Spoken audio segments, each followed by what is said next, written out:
Vamos fazer uma reflexão hoje sobre os profissionais da advocacia que são chamados de advogados de porta de cadeia. Quando existe um advogado porta de cadeia, esse advogado ele é assumido eticamente, profissionalmente. Ele está à porta da cadeia, ele se oferece e ele trabalha dentro do seu ofício na maneira do possível, de maneira legítima, honesta, ética, moral e compromissada. O termo é usado com sentido pejorativo, a gente sabe disso. Mas existe autenticidade no trabalho desenvolvido.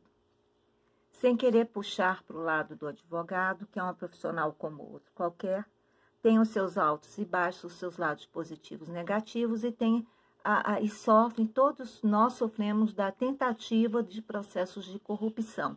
E erros e falhas, todo ser humano ele é agente de erros e falhas, é passível de erros e falhas. Vamos falar sobre outro tipo de profissional. Vamos falar sobre o profissional que foge à ética, que foge à moral, que frauda, que usa recursos diversos. Esses recursos também podem ser usados em outras profissões e de maneiras justificadas. Mas vamos aos termos, enfim. Profissionais da área de psicologia e psiquiatria.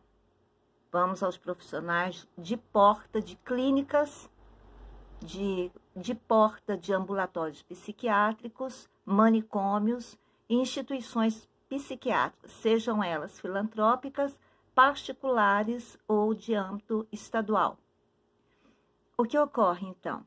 Dentre as diversas técnicas, a gente ouve muitos casos, fala com muita gente nessas redes sociais, em grupos específicos até.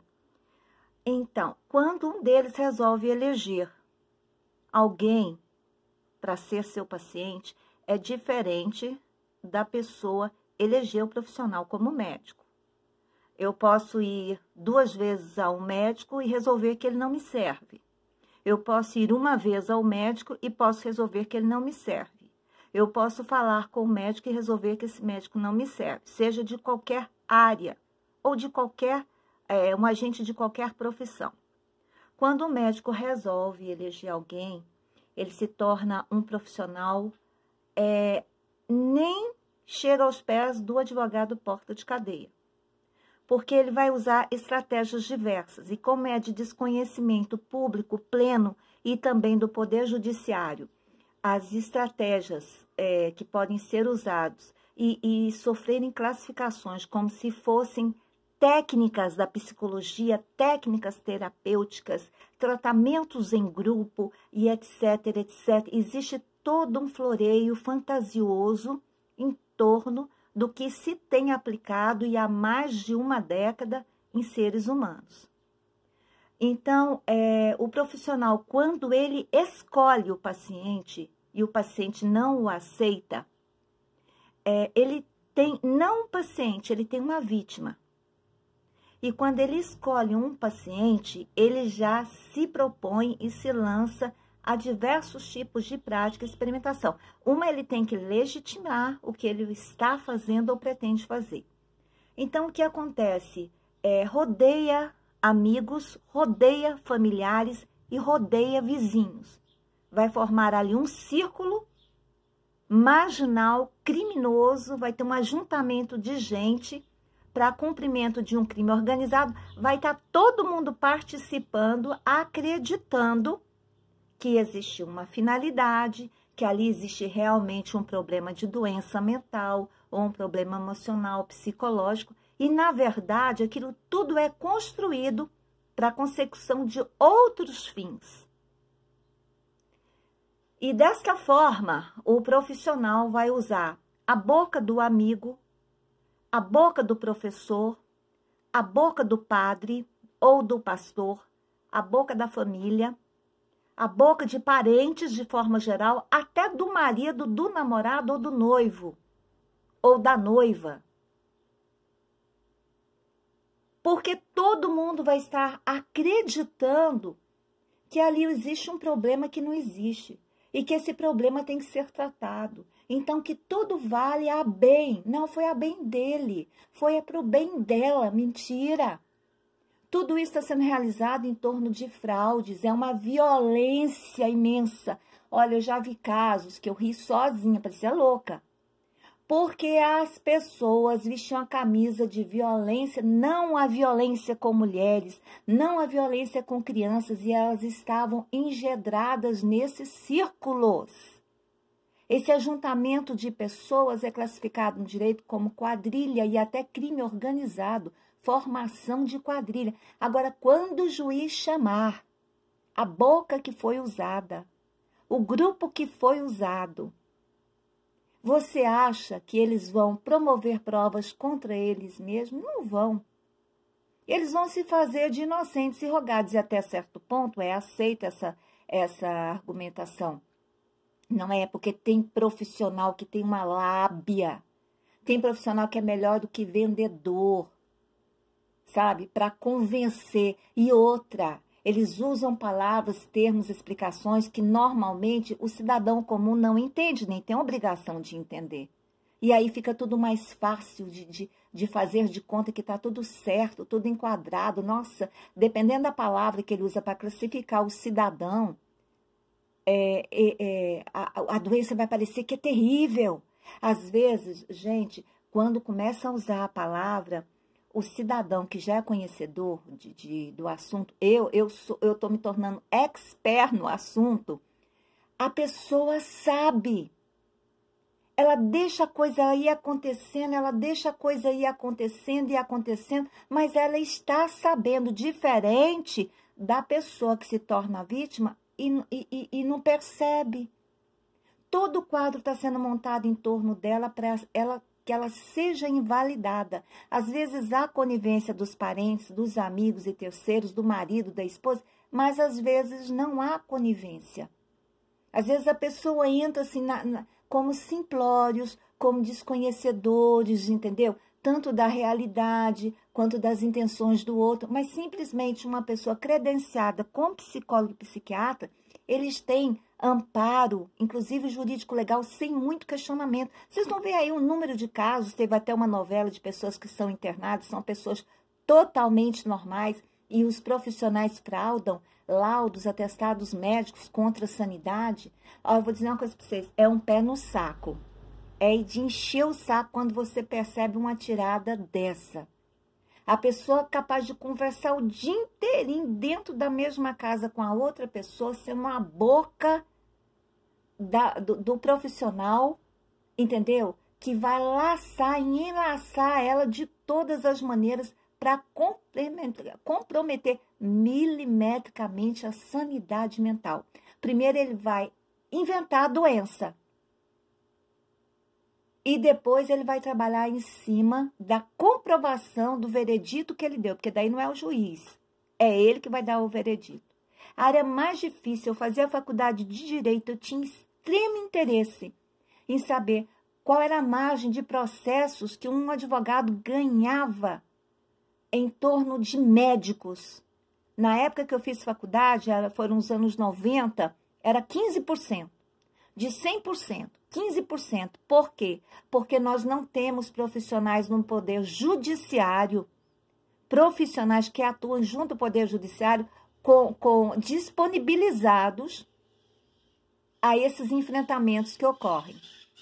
Fica tudo muito simples para o psiquiatra, para o psicólogo, para a enfermagem psiquiátrica, a partir daí. Então, quando a gente procura um desses profissionais, por causa de uma causa, a gente tem que tomar muito cuidado. Esses dias eu estou numa campanha ferrenha num grupo, porque não adianta procurar o profissional da saúde, tem que procurar o profissional do poder judiciário. Só que o profissional da saúde, o psiquiatra e o psicólogo, eles têm interesse e ganância em cima da questão. As vítimas estão tendo os direitos violados, mas o interesse deles não é saber das vítimas. Aquilo ali é um subterfúgio. O interesse deles é saber como é que funciona o esquema, porque eles estão perdendo o bom da festa. Imagina só, vai falar com um desses. Eles não sabem o que é uma radiotelepatia, o que é uma telepatia sintética, o que uma tecnologia pode, nos dias de hoje, fazer com uma psique, que a área deles é o psicológico, é o psíquico, eles alegam que não, eles mentem. É um processo de negacionismo ferrenho. Até que outro dia saiu numa dessas emissoras respeitáveis e confiáveis, né? A implantação de chips que está ocorrendo em países de primeiro mundo para a leitura, a decodificação, a leitura dos pensamentos humanos. Eu comecei a rir sozinha, falei, isso está sendo denunciado e acontece há 30 anos. Só que você chega num desses profissionais, eles não estão interessados em saber as lesões que uma vítima sofre, principalmente as que são irreversíveis, se eles já estão endoidando as vítimas, se já tem vítima sendo mutilada, morrendo. Isso de uma forma tecnológica, é eficientíssimo. É quase que humanamente impossível, juridicamente impossível colocar um crime organizado desse na cadeia, principalmente os mentores. Então, fica assim, eu não tenho, acho que ninguém tem o direito de chamar qualquer profissional da advocacia de advogado de porta de cadeia. Nós estamos hoje num impasse e tem muitos advogados interessados que querem correr atrás e provar o fato, principalmente quando se trata de violações dos direitos humanos. Eles querem provar o fato, enquanto os profissionais da psiquiatria e psicologia querem se valer do fato. Chega uma vítima num profissional da psiquiatria e da psicologia, eles ouvem a vítima 10 minutos, querem internação imediata da vítima e já enfiam tarja preta. Eu vou falar uma coisa para vocês. É uma irresponsabilidade tão grande, primeiro, numa primeira vista, ele tá sabendo se a vítima se dispõe a ser internada, se ela quer ser internada? Eu já vi vítima contornar com muito jogo de cintura, com medo como é que se diz?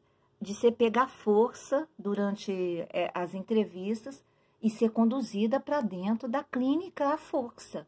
Não tinha alguém com ela que pudesse com a situação. Já vi isso acontecer. Eu tive que ter um jogo de cintura porque eu senti. Eu falei porque que tinha que ir. Eu já publiquei tantas vezes que a questão desses tipo de violações é somente com os tribunais. Peticionar, juntar provas até que eles se convençam de que realmente é fato, é verídico, né? Pior que no Brasil, assim, ele só se convence depois que vem lá da Alemanha, lá da Rússia, lá dos Estados Unidos que a coisa está acontecendo. E às vezes nem assim. Não adianta, globalização é colonização. Aqui só entra o que é do interesse dos outros países. Aquilo que pode prover a defesa do cidadão brasileiro, aquilo não entra. Existe uma censura? Existe. Nós estamos realmente numa democracia? Não acredito. É uma opinião minha. É uma opinião minha. E eu sou bolsonarista. Mas eu acredito nesse presidente com um domínio de emoções e com uma consciência real do processo militarista que o mundo está vivendo ante a tecnologia, que neste momento o Brasil não teria outro presidente melhor. Porque é um lado que não está sendo divulgado, é proibido, principalmente porque tem militares do mundo inteiro envolvidos. Então, é um sistema que ele é uma faca de dois gumes. E está sendo trabalhado na mídia internacional, na comunicação social, um meio de abrir todos os caminhos para recebimento do sistema, não como tendo sido um sistema de torturas, como está sendo há mais de 30 anos, mas para ser um sistema benéfico à sociedade, ao poder judiciário, à saúde, ao desenvolvimento das crianças, e aquele lero que é só para legitimar o que há de pior para o ser humano, resultando na perda das liberdades individuais, das liberdades constitucionais e da violação total dos direitos humanos. Eu vou dar um exemplo. Quando um casal entra no quarto para ter intimidade, ele está entre 4 paredes. Isso não vai existir mais, já não está existindo mais. Quando um cidadão levanta o braço para alcançar um objeto, ele pensa assim, eu vou ali, vou pegar a minha bolsa em cima do armário. Então, ele caminha, ele vai até o armário, levanta a mão e pega a bolsa. tá certo? Só que é o seguinte, ele vai programar e no meio do caminho ele vai parar e pegar um outro objeto em algum lugar. Com sorte, ele vai chegar no armário e pegar a bolsa. Se ele já estiver dentro desse circuito de controle mental, ele vai pegar o que está no armário antes de chegar mais à frente e vai esquecer o resto. A memória dele vai ser cortada. Porque é um sistema do qual eu estou falando, gente, é um sistema de controle total. Total. É o psíquico, mental, humano, é o controle do organismo humano. Vou dar um exemplo bem simples na linguagem popular, não vou entrar em detalhes, não. Cada um peida quando tem necessidades. Cada um vai fazer as necessidades fisiológicas quando o organismo que funciona como um reloginho diz está na hora. Então, eu vou lá no banheiro, eu vou sentar no vaso, tirar minhas calças, fazer minha força e ou vou fazer o número 1 ou o número 2. Então, o que acontece? De repente, o cidadão está fazendo um discurso num palanque lá no meio do povo. Cidadão bacana para falar, cidadão de vida pública, cidadão conhecedor. Ele está lá falando. Aquele discurso bonito, todo mundo concentrado que nem pisca. Se passar uma mosca, todo mundo percebe que passou uma mosca. E, de repente, vocês começam a ouvir uns barulhos. Pó, pó, pororó, pó, parece uma metralhadora. Um começa a olhar para o outro, algum segura a boca, começa a rir. O que é isso? Dali mais a algum tempo, começa a feder. Ou pode não feder. E aí vocês começam a se questionar. A pessoa fica tão sem graça e com medo de que aquilo continue, porque não é algo que ela está no comando do organismo. Ela nem sequer sentiu a vontade de soltar gases, muito menos o momento em que os gases saíram. Houve, assim, um rompimento de conexão neurocerebral. Então, ela vai terminar o discurso dela rapidamente e vai sair dali. Porque ao invés de um palanque para uma coisa positiva, se tornou um palco. Para resultar um efeito totalmente adverso, inclusive descredibilidade da pessoa. Não é? Isso vai acontecer, não, já está acontecendo. Quer um exemplo?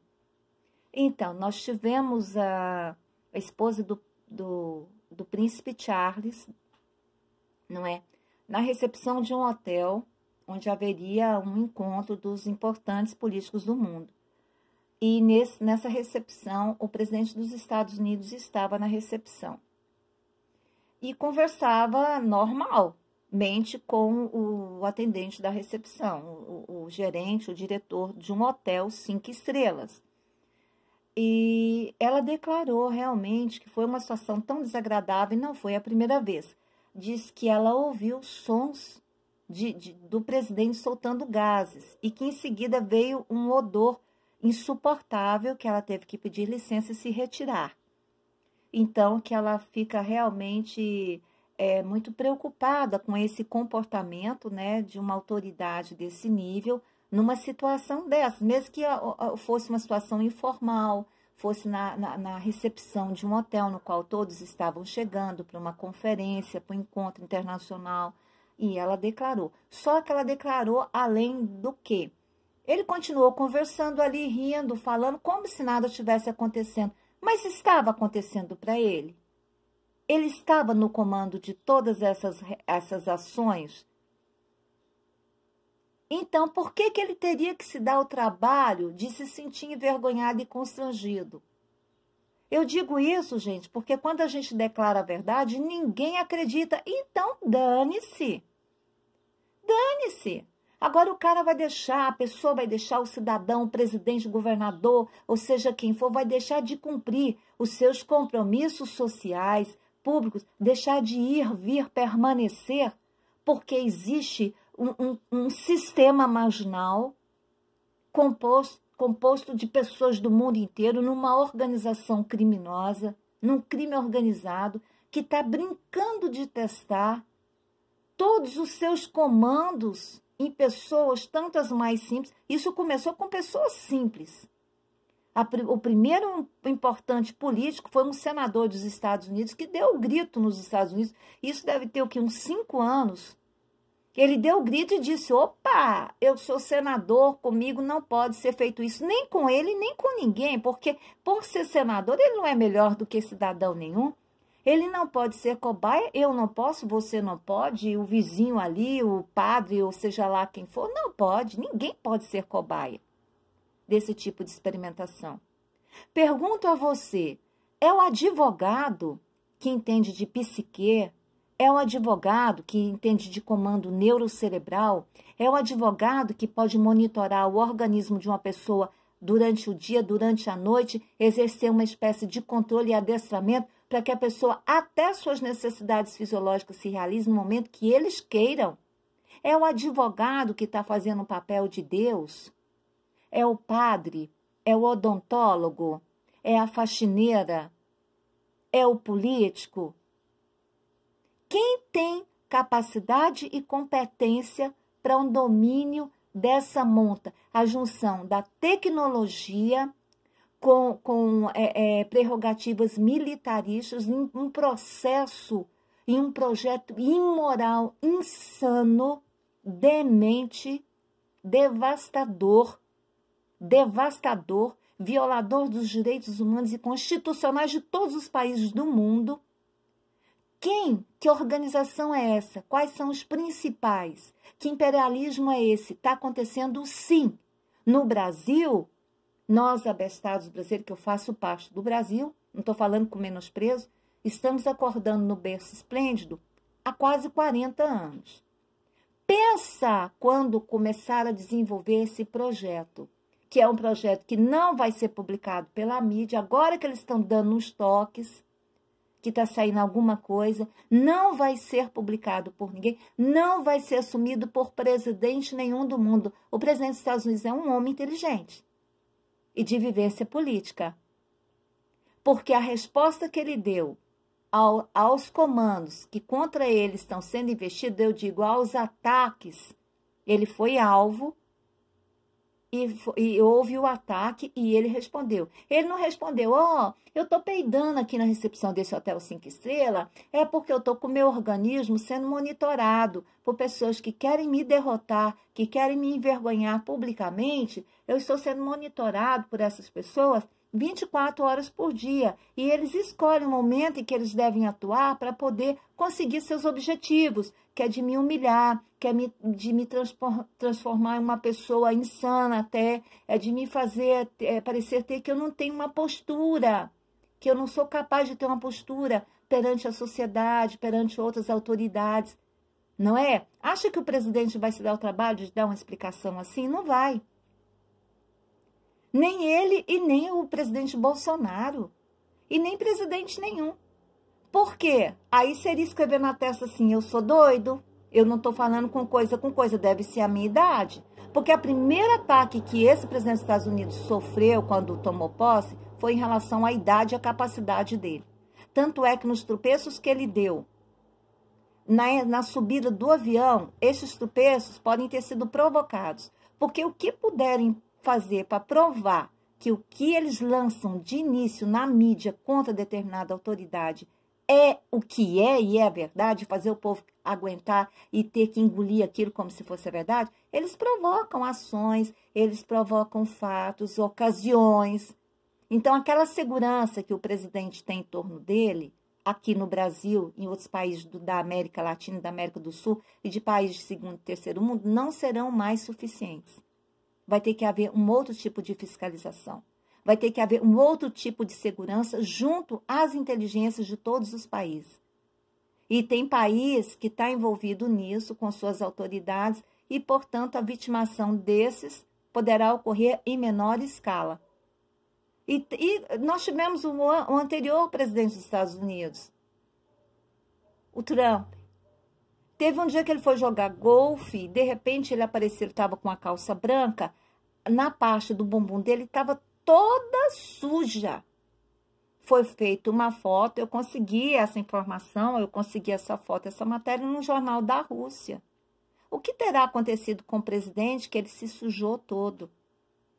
Ideia nítida de que ele tinha tido um controle intestinal, gastrointestinal, e realmente ocorreu aquela resultante. Ou ele poderia simplesmente ter se sentado no lugar sujo. Alguém já viu o presidente não ser cercado o tempo todo por pessoas que têm que deixar tudo em perfeita ordem, porque senão isso poderá custar o emprego dele? Alguém já viu dizer que deixaram um lugar sujo para o presidente se sentar? É tudo isso, gente. Enquanto foi com os pequenos, ninguém notou. Quem sabe agora vocês poderão notar. Não é qualquer um que tem o controle. O único ser que eu admito que controla o meu organismo e minha vida é Deus. Mas eu vou ter que admitir que a ciência não tem o poder de Deus, mas já tem uma estrutura tecnológica de controle do poder, de controle de poder sobre a psique humana, porque a psique é a alma. Quem tem acesso à sua alma, ao seu coração, até então é Deus. A ciência não aceita. A ciência se acha com poder, competência e capacidade muito superior à de Deus. Existe um desafio eterno entre a ciência e a religiosidade, a fé, a crença, né? Os cristãos sabem disso. Então, eu queria deixar isso hoje. Eu fico muito preocupada com o exercício que estes profissionais exercem em torno de alvos, de seus interesses. Eu fico preocupadíssima com o negacionismo da ciência, não só psicológica e psiquiátrica, mas também da parapsicologia, porque a telepatia sintética, a radiotelepatia, não tem só a ver com a questão da comunicação social de um país, mas tem a ver também com as disciplinas que são ensinadas dentro da Universidade de Parapsicologia, que é telepatia sintética, é uma delas, hipnose é uma delas. Eu me volto a todas as pessoas que estão engedradas e que são vítimas no Brasil, e são milhares no mundo todo. Existem centenas de grupos nas redes sociais. Eu vou dizer uma coisa, não se deixem hipnotizar, não se entregue a tratamentos com esses profissionais e não usem tarja preta. Reajam na alimentação, reajam no convívio, reajam no ar puro, vá fazer os exercícios, vá fazer sua dança, vá fazer seu esporte. Procure conversar quando vocês estiverem sendo mentalmente abordados por essa organização criminosa, que eles acabam com a mente de uma pessoa. A pessoa se segura na fé, na tolerância e principalmente na esperança em Deus. Então, se organizem de maneira, porque eles desestruturam, eles afundam a pessoa no mais fundo do poço, e a pessoa tem que se agarrando para não deixar a vida. Nós temos vítimas que já foram mortas, nós temos vítimas que já se suicidaram, nós temos vítimas gritando todos os dias. Nós recebemos as denúncias. Se você pegar uma vítima do Brasil, da Rússia, da Coreia do Norte, da Coreia do Sul, ou da Alemanha, ou da Austrália, você vai ver uma coisa muito interessante acontecendo. É a globalização das torturas. O depoimento de uma vítima em português vai ser confrontado com o depoimento das vítimas dos outros países e as características são as mesmas.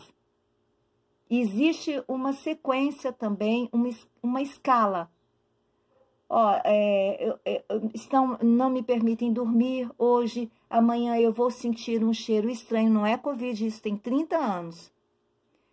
Depois eu vou sentir o paladar estranho, entendeu? Aí você vai lá na Austrália, você vê a vítima relatando. Ontem eu não dormi nada, não me deixaram dormir. Hoje eu não estou sentindo o cheiro das coisas. Estão atacando os meus 5 sentidos. Então, existe toda essa configuração.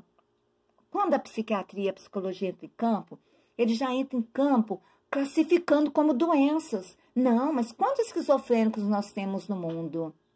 Não é? Quantos neuróticos? Quantos sociopatas, quantos psicopatas nós temos no mundo? Então, eles entram com esses argumentos. Isso é para fazer de conta que nada está acontecendo, que a pessoa que está denunciando o crime realmente é louco ou tem algum problema mental. Então, de cá, vamos nos juntar e vamos internar, vamos interditar. Eu tenho uma amiga que ela morreu, uma amiga que eu digo dentro do grupo, tá? Era ativista também, ela morreu.